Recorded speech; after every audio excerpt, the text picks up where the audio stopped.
It's been a long time.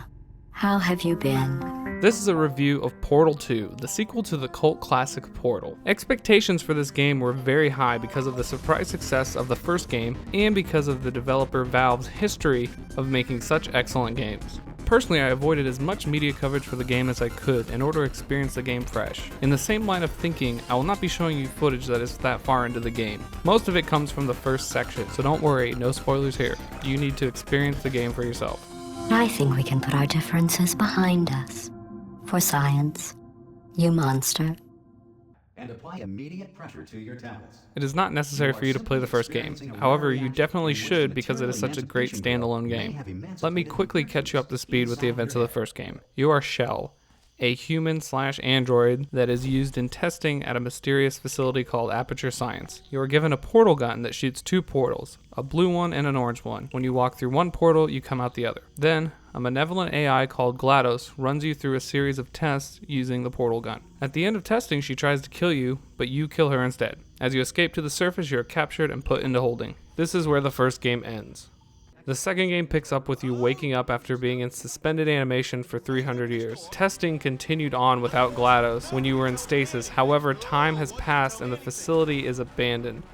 Wheatley, another AI construct, wakes you up and you are on your way to escape again when you accidentally awake GLaDOS. I've been really busy being dead. You know, after you murdered me. You did what? Ah! Oh no! No, no, no, no, no! Oh no, no, no, no! Which involves Testing deadly ensues. lasers and how test subjects react when locked in a room with deadly lasers. The ambiance is superb as the game takes you throughout different sections of Aperture Science. You experience different decades, unraveling the mystery of GLaDOS and Aperture Science. Valve is a master of lighting and pacing, and it shows throughout as you are placed in a very linear game that didn't feel as linear as Call of Duty, to me. The dark humor is also kept in the story, and is even better than the first one with the help of added characters and the voice talents of Stephen Merchant and J.K. Simmons. Okay, listen, let me lay something on you here. It's pretty heavy. They told me never, never, ever to disengage myself from my management rail or I would die. The gameplay is generally left unchanged from the first. The only tool you have is a portal gun. However, many new aspects are added: lasers, speed, sludge, light elevators, and light bridges, as well as a few others. This makes puzzles generally more complicated, as well as more satisfying to solve than the first one. One of the only negatives about the game was the length. Playthrough lengths on the single player will greatly depend on how quick of a puzzle solver you are, but it will run you probably between 5 to 10 hours. There is also a separate co-op game that adds another 5 hours of gameplay. I would suggest playing with a friend you can talk to instead of a random Xbox Live player who doesn't have a microphone, because you will be left at the mercy of their stupidity, and it can feel a lot more like communicating with someone who doesn't speak your language using the game communication tools. The story pacing is great. It can be a little frustrating when you're stuck in a particularly hard level, but the story is so enthralling you want to push on to see what the next turn of events will be. The graphics are top of the line. They are much more extravagant than the first game due to the fact that they have a full team working on something that has become so popular. The physics are spot on. If you mess something up when it comes to a jump or dropping a cube, it is your fault, not faulty physics. You will be doing more acrobatic jumps and high-speed maneuvers, which are a blast. Everything is very detailed. The different environments and testing chambers all have their own feel to them, and the graphic and art design is right where it needs to be. It is never over the top just to impress you with their graphical capabilities. They use art design and story mechanics first.